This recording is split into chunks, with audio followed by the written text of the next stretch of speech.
Assalamualaikum dan selamat petang. Ya, hari ni 1 Mei, Hari Pekerja. Selamat Hari Pekerja. Okey, Odi nak cakap sikit pasal bisnes. Macam Odi buat bisnes, Odi perfume, serius memang wangi. Perfume kereta boleh tak boleh bilik air apa semua memang wangi. Itu adalah produk Odi. And then itu adalah hadiah Odi. Si Odi pun malam sehari tepuh semua. Alhamdulillah, selama Odi nego nak masuk 8 hingga 9 tahun, produk Odi mendapat sambutan yang luar biasa dan semakin dipercayai sebab Odi guna wangian yang original. And then Odi pun ada buat bisnes kuih. Kita letak di kedai-kedai nasihat dingin semua, start daripada ni lampu di Pasir Tumbuh, Waka Cari, Batu Pak, tepi Kebimo, Batu Tamil Uda, Cerai, Mahala Alah atau nak pergi airport apa semua, tepi Hamyu apa semua. Itu Odi letak dah kutip hadiah. Ada kutip 2 hari, 3 hari sekali, 4 hari, seminggu sekali pada. Alhamdulillah, orang kata rezeki tu kita sentiasa berusaha. Walaupun ada pasal surutnya, ada turun naik, biasalah bisnes kita ni kadang-kadang dia ada nak duduk atas, ada duduk bawah. Sebab kita jual makanan ni, kuih-muih, Odi jual akok, rosu, jepuk, behung, kasui. Memang orang kata terpaling sedap lah, terpaling lembut.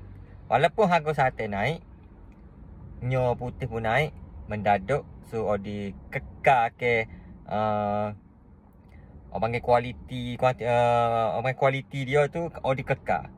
Dulu Odi guna skelo, harga sikit. Sekarang pun walaupun harga naik, Odi kekal ke. Mana satu bedi tu, maknanya kalau ganda skelo, Odi guna sate skelo. Kalau ganda 2 kilo, Odi guna sate 2 kilo. Tapi harga tetap Odi harga masih maintain lah. Kita ada Odi kurang ke apa semua sebab kita jaga kualiti kita.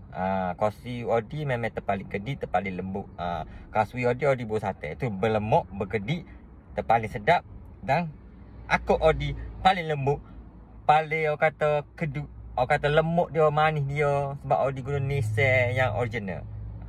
So korang nak dapatkan kuih muih, korang boleh pergi kedai-kedai nasihat dingin. Semua Odi letak. Okey?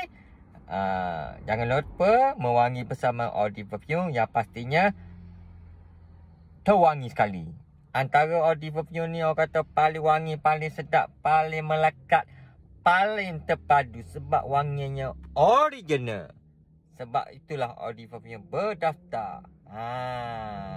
Korang kalau dah guna Odi Perfume, memang orang kata berpuas hati. Yang paling penting, melekat di baju 3 hari. Kalau tak basuh, memang melekat. Jangan menyesal guna Odi Perfume sebab Odi Perfume paling terwangi sekali. Aku kasui jepuk behung, produk Odi sendiri. Odi Perfume, persirah memang wangi, produk Odi sendiri. Jarang Odi jual produk online sebab Odi ada produk sendiri. Ya. Salam daripada Odi Perfume. Assalamualaikum.